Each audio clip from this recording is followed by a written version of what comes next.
Terima kasih teman-teman semuanya. Kembali lagi di podcast Uang Receh ya. Kali ini santai kita coba bincang-bincang terkait dengan seputaran hasil pemilu yang akhir-akhir ini menarik perhatian masyarakat ya. Saya memberi beberapa catatan penting terkait dengan pemilu 2024 ini. Bahwa pemilu sesungguhnya adalah sebuah proses politik di mana negara menyediakan setiap 5 tahun sekali. Dan melalui proses pemilu itulah seleksi kepemimpinan nasional kita lakukan. Rakyat diberikan kesempatan untuk menentukan pilihannya. Tentu dalam proses pemilu kita ingin rakyat bebas memilih dan memilih tanpa ada intimidasi, tanpa ada tekanan, dan juga tanpa ada sogokan dalam bentuk uang maupun bansos dan lain-lain.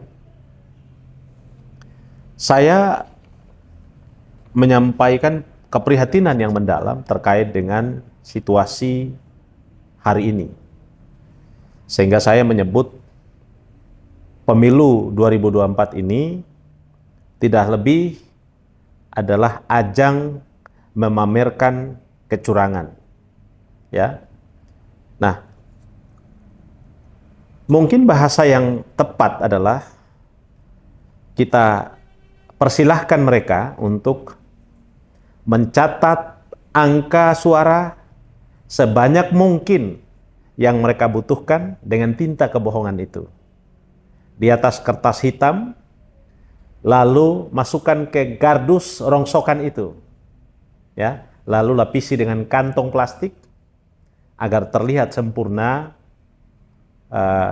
Kecurangan, keculasan, manipulasi itu bisa dilihat oleh masyarakat secara sempurna. Lalu gunakan seluruh tangan-tangan kekuasaan, oknum-oknum penyelenggara pemilu untuk dengan ketat menjaga dan mengawasi seluruh kecurangan manipulasi itu. Kami tidak pernah heran, rakyat Indonesia. Kami tidak pernah heran. Dan saya berpandangan ini adalah sebuah pameran yang melengkapi kejahatan-kejahatan terdahulu dalam sebuah pemilu.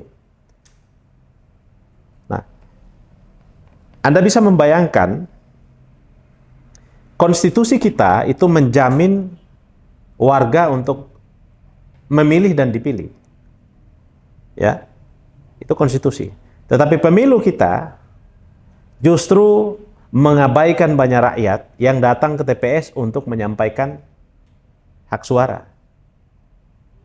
Padahal KPU, Bawaslu selalu menganjurkan agar gunakan hak pilih Anda, gunakan hak pilih Anda. Tetapi ketika proses penggunaan hak pilih di TPS, banyak yang dihadang, banyak yang dihalau, tidak diberi kesempatan memilih. Padahal dia punya kartu identitas sebagai warga negara. Yang kedua, suara dihitung tidak sesuai dengan perolehan aslinya. Orang yang menang dicoblos kalah dihitung. Ini sebuah realitas yang menyedihkan dalam pemilu kita. Yang berikut, surat suara yang dicoblos itu tidak dilakukan tidak hanya di dalam bilik suara, tetapi di luar bilik suara. Juga tersebar berhamburan surat suara di tangan orang-orang yang tidak bertanggung jawab, dicoblos surat suara itu secara massal. Sementara orang-orang yang berhak untuk memilih tidak diberi kesempatan untuk memilih. Ini kejahatan dalam demokrasi, dalam politik yang sangat amat dahsyat. Yang keempat, kotak suara menggunakan kardus yang mudah jebol, mudah rusak bila kena hujan. Dan mudah sekali dibuka, ditutup, atau diambil hasilnya kemudian diganti hasilnya. Mudah, amat mudah. Tidak bisa dipertanggungjawabkan dengan menggunakan kardus rongsokan seperti itu sebagai kotak suara. Ini sebenarnya kritik yang sudah dari pemilu ke pemilu, tapi tidak pernah mau dibenahi sistem pemilu kita.